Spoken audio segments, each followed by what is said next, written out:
미래통합당, 미통당의 위성정당인 미래한국당. 우리 갑자기 용어들이 갑자기 어떤 특정한 시점에 막 여러 개가 오니까 정신 바짝 차리지 않으면 말이 계속 실수를 하게 됩니다. 자, 미통당의 위성정당인 미래한국당, 미한당. 예. 여기가 지금 만들어지면서 이제 각종 시뮬레이션을 제가 봤거든요. 그러니까 원천적으로는 소수 정당 몫인 거잖아요. 지금 연동형 비례대표제라고 하는 게. 그걸 이제 쓱 가로채 가기 시작하니까 어떤 시뮬레이션에서 보니까요.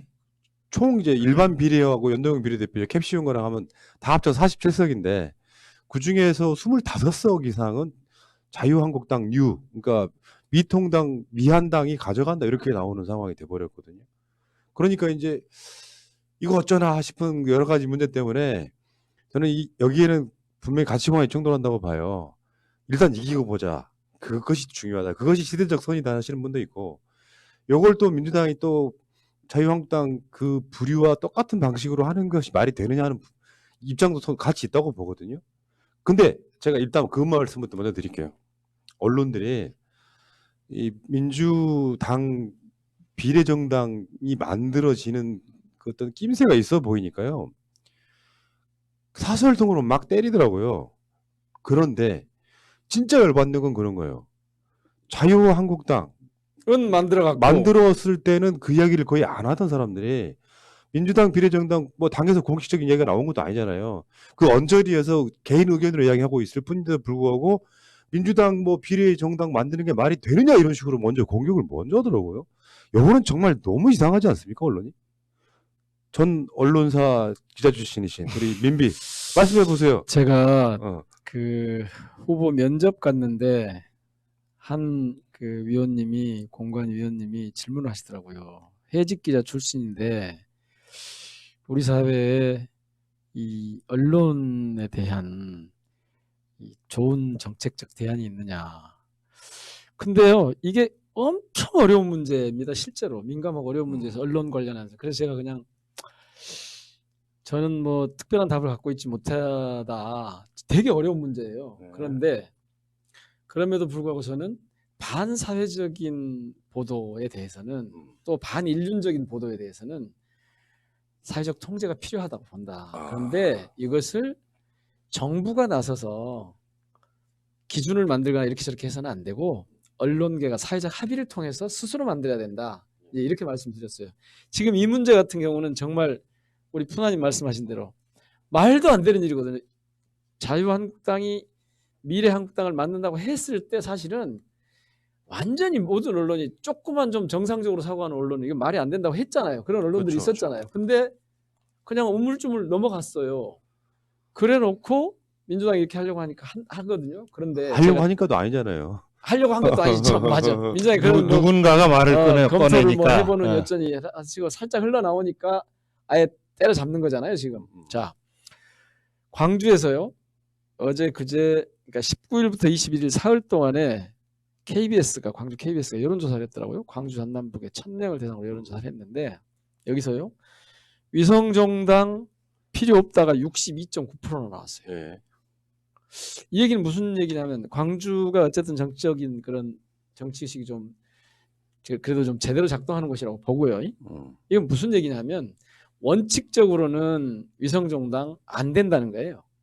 왜냐하면 이건 명분이 없으니까. 그리고 원래 선거법을 개정한 의도하고 목적하고 부합하지 않으니까. 취지에 맞지 않죠. 네, 취지에 맞지 않으니까 원칙적으로는 안 된다는 게 지금 흐름인데 문제는 이제 이 안에 두 개의 함정이 있는 거죠. 하나는 그러니까 현실론적으로 그러면 이렇게 해서 일당을 뺏기거나 민주당이 자유한국당이 이제 뭐 미래통합당이죠.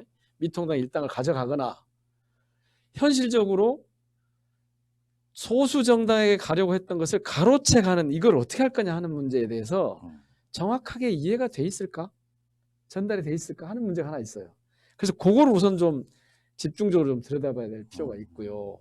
두 번째는 그러면 이런 상황이 어쨌든 정확하게 지금 전달이 안 되고 있는 상황에서 위성정당이라고 하는 것이 갖고 있는 개념상의 한계, 문제 이것만 가지고 이제 일단 여론이 이렇게 형성돼 있는데 실제로 그러면 이거를 돌파할 수 있는 방법이 뭐냐 여기에 대한 고민은 필요하다라고 하는 이 지점 이게 저는 숨어 있다고 봐요.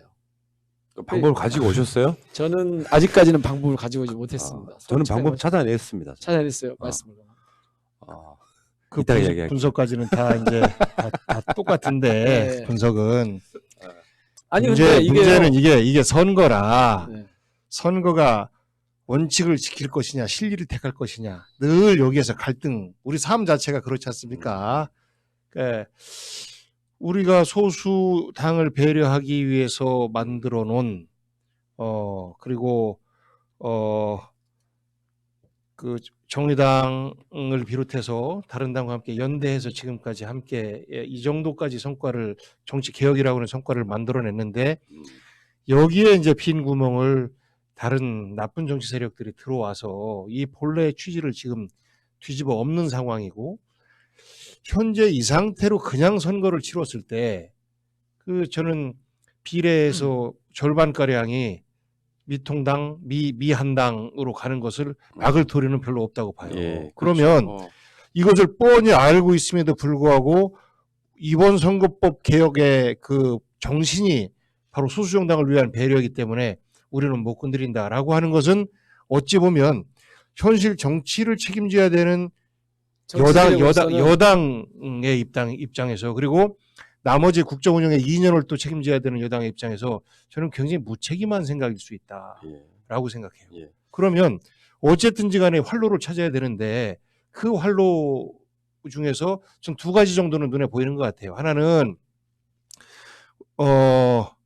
양아치 소리 듣더라도 위성 정당을 하나 만드느냐라는 것이고 그것을 감내해 가면서 우리 지지자들이 그것을 인정하고 어쩔 수 없는 현실로 받아들이게끔 우리가 설득할 수 있느냐라는 게 하나가 있고 그게 안 된다면 우리가 정의당이라든지 어떤 기타 각 지역구 선거에서 미세한 차이로 승부가 갈리는 이런 지역구 이런 지역의 그 후보들을 두고 선거 연대를 해 가면서 또 그와 동시에 우리 당에서는 이 상태로 비례를 찍을 때는 저쪽 당이 자유한국당, 미통당이 절반을 가져갑니다라는 캠페인들을 동시에 해 나가면 막아낼 수는 있을 것 같습니다. 근데 이 두 가지가 사실 두 번째 거 같은 경우는 상대방이 있는 것이기 때문에 성사 자체가 어렵고 그리고 맨 첫 번째로 위성정당을 만드는 것은 우리가 아무리 굶을지언정 그렇게 원칙을 훼손하지 못하겠다라는 우리의 어떤 그 정치적 어떤 가치, 철학의 문제이기 때문에 어려운 문제지만 저는 그럼에도 불구하고 둘 중에 하나는 선택해야 된다라고 생각합니다. 저는 그래서 어제 이제 그 핵심 지지층들을 보면요, 이건 무조건 만들어야 돼요. 민주당 핵심 지지층들은 굉장히 강력한 욕구가 있어요. 그러니까 이 대목은 일단 적극 검토해야 된다. 여기까지는 뭐 이의가 없는 거고 예. 문제는 방법이잖아요. 방법. 이 방법. 근데 광주에서 이렇게 보면 광주는 되게 민주당이 말씀드렸죠. 광주는 지금요 민주당 이 조사에서 같은 조사에서 민주당 지지율이 68.7%예요. 그러니까 이렇게 이런 상황에서 보면 뭐 싹 무시하고 갈 수 있는 것처럼 그리고 또 그 다음에 정의당이 확 높단 말이에요. 정의당이. 그러니까 원래의 목적에 부합하는 그런 결과가 나올 수 있는 것처럼 돼 있어요. 근데 이게 지금 전국 상황에서는 그러지 않잖아요. 그렇죠. 그러니까 우리 핵심 지지층들이 지금 절실한 거예요, 사실은. 문제가. 그래서 검토를 하지 않을 수 없는 상황이 된 건 분명한 것 같아요. 그러니까 이게 이제 논란이 될 수밖에 없는 것이 일장과 일탄이 너무 명확하기 때문에 그래요. 한쪽을 택해서 이게 정답이다 싶은 게 한 7, 80% 되는 게 아니라 단점이 딱 정확하게 보이고 장점도 보이는 상황이기 때문에 네. 여기 이제 가치관의 문제로 흔들리기 시작하는 거니까 가장 기본적인 건 그런 것 같아요. 정의당 못 믿는다. 솔직히 정의당 못 믿는다. 그러니까 이거 사실 이런 거 있잖아요. 선거라고 하는 게 기본적으로 제가 주장해 왔던 거는 시민들 사이에 심리적 연대가 만들어지는 경우도 꽤 있었어요. 예전에 그 총선 때 보면은 뭐 그럼요. 지역구는 예, 예. 민주당 찍고 그 당시에 통합진보당 예. 뭐 찍어서 서로 이렇게 보완해 주면서 민주노동당도 그런 방식으로 옛날에 예. 광주에서는요 진보 진영을 그러니까 민주당 말고요 그 진보 진영의 정당들 있잖아요. 지금으로 치면 뭐 정의당이나 무슨 민중당이나 이런 쪽 이런 쪽이요 18%까지 나온 적이 있어요. 원래 그랬었죠. 그러니까 네. 그 해체되기 전에 통합진보당 보면요, 기초 단체들 가면은 의회에 대부분 2명씩 뽑고 막 이런 경우에는 대부분 다 두 번째가 한두 명씩 들어갔죠. 통합진보당 출신들이 되게 있었던 걸로 기억하는데, 광주가 그게 좀 잘 되는 지역구 중에 하나인데, 문제는 그러다 보니까 이제 이런 지점이 있더라고요. 사실 솔직히 말씀드려서 쌩 까고 만들 수도 있는 부분은 있다고 생각하는데, 문제는 지금까지 해온 말들 다 뒤집어야 되잖아요. 그게 민주당이 제일 어려운 부분일 것 같고, 그렇다 보니까, 그러니까 딱 그런 지점인 것 같아요. 공인된, 어떤 사람들로부터 공인된, 저건 확실하게 말하고 있지는 않지만 민주당 비례정당이 맞아라는 인식을 사람들한테 심어주기까지 얼마나 많은 시간이 걸리겠냐, 이런 부분이 있어서, 그러니까 노골적으로 말할 수도 없고 알려내기도 쉽지 않다고 제가 그런 표현을 늘상 써왔거든요. 이럴 때는 어떤 게 가장 최선은 아니더라도 차선은 되는가. 그러니까 지금 어. 이런 게 있어 보이거든요. 민주당 핵심 지지층에서는 이걸 만들지 않으면 일단 뺏긴다. 그러니 반드시 만들어야 한다는 게 굉장히 강해요. 그런데 또 한편에서는 야 그러다가 이른바 중도라고 여겨지는 이쪽을 이루면 어쩔 거냐. 이게 또 이런 염려가 동시에 지금 충돌하고 있단 말이에요. 그러니까 여기서는 정말 솔로몬의 지혜가 지금 필요한데 프라님 어떤 방법이 있어요? 아니 저는 정말 이거 적극적으로 검토할 수밖에 없는 상황이 됐다. 그리고 이걸 당분간 시간이 별로 없지 않습니까? 밀도 있게 검토해야 된다. 여기까지는 분명히 맞는데 검토 사실- 정도가 아니라 안 하면 안 된다고 봐요. 국회의장을 미통당이 그럴 수 맡겨준다라는 거를 상상해봐요. 어떻게- 바로 얼마 안 돼서 벌어질 일입니다. 그러면 이 지점을 홍보를 지금부터 열심히 해야 될 것 같은데 그러니까 그러면- 누가 총대를 매냐 이건 이야기예요. 그러니까 민주당이 공식적으로 이게 그러니까 이런 거 있잖아요. 실제로 이런 그 시도들이 한두 쪽 단체가 하는 게 아니고요. 제가 알고 있기도 제 들어온 것만 한 5개쯤 돼. 이걸 또 합쳐내야 되거나 또는 아니면은 어떤 지명도가 있는 사람이 뭔가 정치적인 뭔가를 만들어내야 되고, 이건 또 민주당의 비례정당이 아닌 것처럼 한쪽에는 보여야 되고 한쪽에는 그렇게 보여야 되는, 그러니까 네. 이게 상상을 하기 좀 어렵다. 그러니까 공식적인 루트를 통해 가지고 저는 오히려 가장 현실적인 건, 저는 일종의 예전에 왜 이명박근혜랑 싸울 때 네. 지금 많이 수그러들었습니다만 빅텐트라는 이야기를, 수구 세력에 맞서는 빅텐트가 만들어져야 되지 않을까. 그래서 그냥 아예 지역구 같은 데는 서로 간에 뭐 그런 방식으로 해가지고 이렇게 단일화하고 뭐 이런 식으로 해서 웬만한 지역은 다 민주 세력 뭐 진보 개혁해서 빅텐트로 가는 게 가장 좋은 방법이 아닐까 싶기도 해요. 아예 공식적으로 빅텐트로 가는 거예요. 그러면 공식적으로 빅텐트로 가면 음. 이 비례정당은 이 빅텐트에서 만들어서 운영하는 걸로? 그리고 합당하는 거예요, 나중에. 방법은 걸로? 그러니까 나는요, 비례정당, 특히 진보정당들이 그 지점 때문에 뭐랄까 좀 더 못 크는 지점이라고 생각하는데, 예전에 옛날에 이해찬 대표가요, 그런 이야기를 하신 적이 있어요. 수년 전에. 차라리 합당하자. 예를 들면 기억들 하실지 모르겠는데, 빅텐트라고 하는 게 민주당과 진보정당들이 합당해가지고 덩치 키워서 싸우자 이런 거거든요. 그러니까 이 상태에서는 빅텐트로 선거를 치르고 그냥 합당하는 거예요. 그런 방식으로 가는 게 제일 낫지. 뭘. 네, 아까 근데 말씀드린 그걸 것처럼 정의당이나 이런 쪽에서 어. 봤냐고 지금. 안 받겠죠, 뭐. 정의당은 서로 주장하는 거죠. 더 그 가치와 노선을 중시 여기는데 민주당의 사실 일부분 같은 경우는 그들이 볼 때 저 사람하고는 같이 못해 하는 분들이 또 계신 저도 건 생각해봤어요. 있거든요. 좋고 나쁨을 떠나서. 근데 이런 가능성 없어. 그럼에도 불구하고 잠시의 비난이나 어려움이 있더라도 저는 그 빅텐트든 혹은 뭐 정의당과의 선거연대든, 선거연대가 꼭 지역구만 하라고 돼 있는 건 아니지 않습니까? 지역구의 당선 가능성을 대폭 높이고 대신에 비례의 그 당선을 정의당이 많이 가져갈 수 있으면 서로가 윈윈이 돼서, 정의당도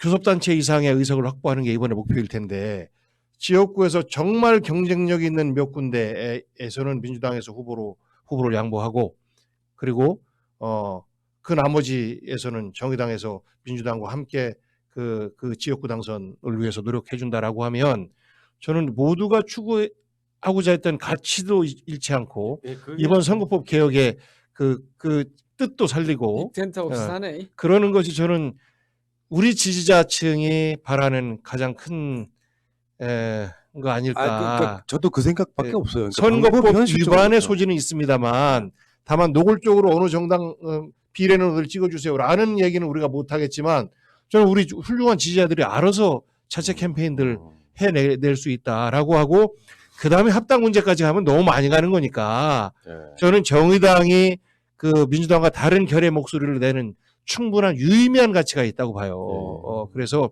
그분들이 조금 더 앞선 진보적 목소리를 내주는 것이 우리 정치와 대한민국 사회를 위해서 저는 꼭 필요하기 때문에 다른 그 정당의 이름으로 그 역할을 하게 하는 것, 그 서로 돕는 것 좀 중요하다고 그러네. 봅니다. 아니, 돌파구를 찾아야 된다네. 예, 무조건 찾아야 된다. 제 돌파구를 찾아야 경험상 예를 들어서 진짜로 민주당이 쌩까고 방법이 이것밖에 없다라고 해서 공식적으로 비례정당을 만들면 도울 수밖에 없는 가장 중요한 부분이기 때문에 돕겠다 이렇게 말씀드린 적이 일단 있는데 현실적으로 그럴 가능성은 0%죠. 지금 현재에서는. 당이 공식적으로 나서서 하기는 좀 쉽지 않겠죠. 네. 그러면 이제 하나 더는 조금 더 이렇게 어떤 정치적 비중이 있는 인사가 누가 봐도 저건 비례민주당이다라고 느낄 만한 당을 하나 만들고 그쪽으로 선택까지 집중해주는 방법도 분명히 있을 거예요. 다만 민주당은 공식적으로는 노코멘트하고 우리 당이 비례정당이다 아니다 노코멘트하고 그점 가장 그 또한 다 들켜요. 우리가 뭘 몰래 하는 것도 아니고 이거 드러내놓고 문제는 자유한국당을 해체시켜야 돼요. 그러니까 이 말도 안 되는 법을 이렇게까지 악용해 먹는 방법이 어디 있어요? 법을 이렇게 악용하는 저 세력 때문에 이번 선거법 개혁은 실패했습니다. 불가피하게 저희도 위성정당을 만들 수밖에 없습니다라고 차라리 고백하고 당당하게 가든지 아니면 저는 그 뜻이 맞는 정당과의 선거인데 어떤 분 이런 말씀하셨는데 검찰 개혁당을 만들어라. 그거 좋다. 검찰 개혁당을 만들어서 뭐 비례당이 말고가 아니라 하여튼 몇몇 분들이 검찰 개혁당을 만들어서 아예 그냥 그쪽으로 가서 그냥 거기서 한 전체적으로 총선 이후에 더 많은 의석수를 확보할 때 문재인 정부 2년뿐만 아니라 또 새로운 정권 재창출도 가능해지는 것인데 만약에 우리가 과반을 획득하지 못했을 경우에는 정권 재창출도 굉장히 어려워질 수밖에 없습니다. 그러니까요. 그래서 네. 결국 그거는 우리가 원칙과 가치를 지켰느냐도 굉장히 중요하고 동시에 결과를 어떻게 냈느냐는 더 중요합니다. 그 결과에 전부 다 그 종속될 수밖에 없는 그러니까 것이라 어떤 경우라도 자유한국당이 아니지 이제 미래통합당이 예. 일당이 되도록 놔두는 건 절대 안 된다. 그렇죠. 이건 뭐 분명한 수단과 결론인 방법을 가리지 말고 막아야 되는데 그래서요 현실적으로 제가 누누이 해왔던 이야기인데 사람들이 왜 정의당을 못 믿는다고 할까요? 그러니까 이 주요 이슈 때마다 이미 감정이 상해 있는 거예요. 예전에 왜 진짜 그러니까 물론 진보 정당이라고 하는 게 무조건 여당 편만을 들기는 힘들겠지만 주요 이슈들 때마다 뭔가 심리적 연대가 안 되고 오히려 문재인 정부나 여당 까기 바쁜 거 이 이미지가 남아 있단 말이에요.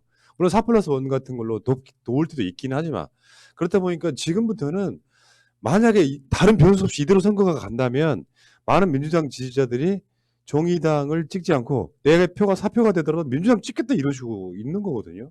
그러니까 정의당이 잘해서 뭔가 좀 이게 핵심 지지층 말고요. 일반 보통 이런 방송을 안 보시거나 하시는 분들, 정의당이 무슨 이슈 파이팅 어떻게 했는지도 모르시는 분들은 또 선거 이제 무슨 그 보도 같은 걸 보면은 이렇게 찍는 게 낫겠다 싶어서 찍는 분들이 일부는 있을 거라고 생각하는데 어쨌건 그런 방식으로 뭘까 심리적 연대가 안 된 상태에서는 다 망할 수가 있는 상태가 좀 돼가지고 저는 이 부분에서는 너무 야당 표시, 그러니까 야당 하려고만 하지 말라는 그런 이야기는 꼭 드리고 싶어요.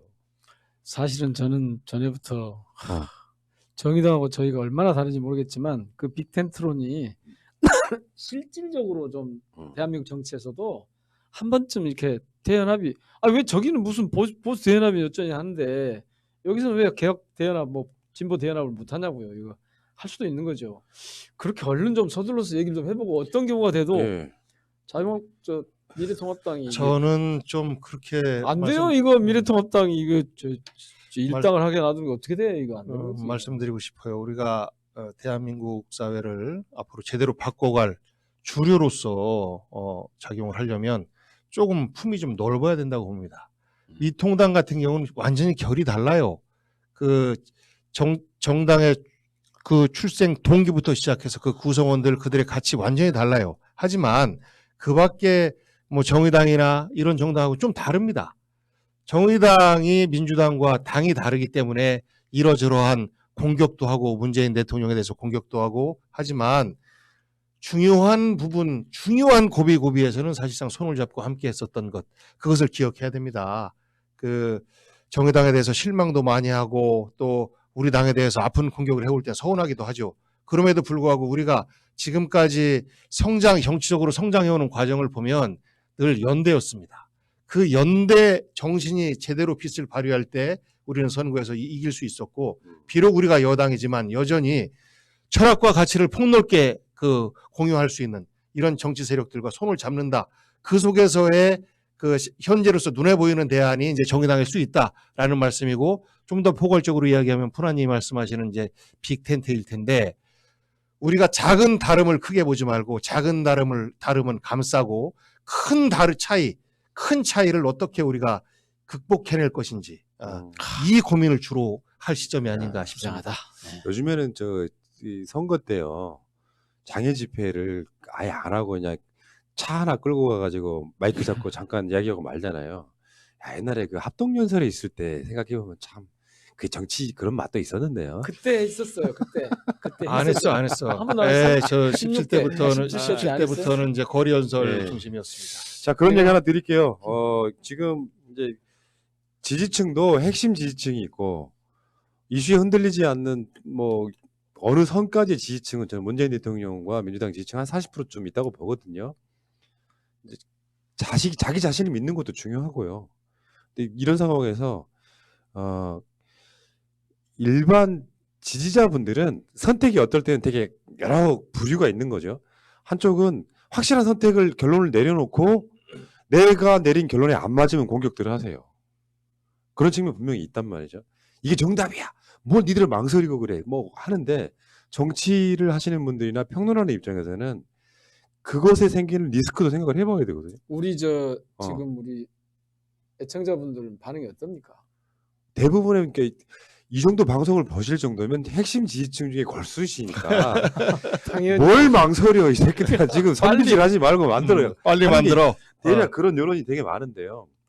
근데 이런 게 있다면 그걸 때문에 잃어버리게 되는 것들도 생각하지 않을 그러니까요. 수가 없는 부분이 그게 지금 있단 말이에요. 충돌하니까. 그러니까 어느 것이 더 가치가 있고 어느 것이 덜 리스크가 있는지를 계산할 수밖에 없기 때문에 그 고민을 하고 있는 건데, 저는 결론적으로 말했을 때 이 선거가 가까워지고 확실하게 그것 때문에 선거에 진다고 생각하면은 어떤 식으로든지 대안은 나올 거라고 일단 봐요.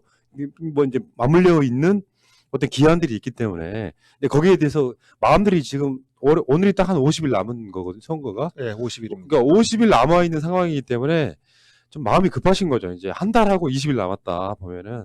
근데 좀 너무 급하신 게 아닌가 싶어요. 왜 우리들을 공격해? 고민하고 있는데 지금. 그러지 마요. 알겠습니다. 정의당 같이 해야 된다라는 것에 대해 서운하고. 그렇죠. 나도 정의당 마음에 안 들어요.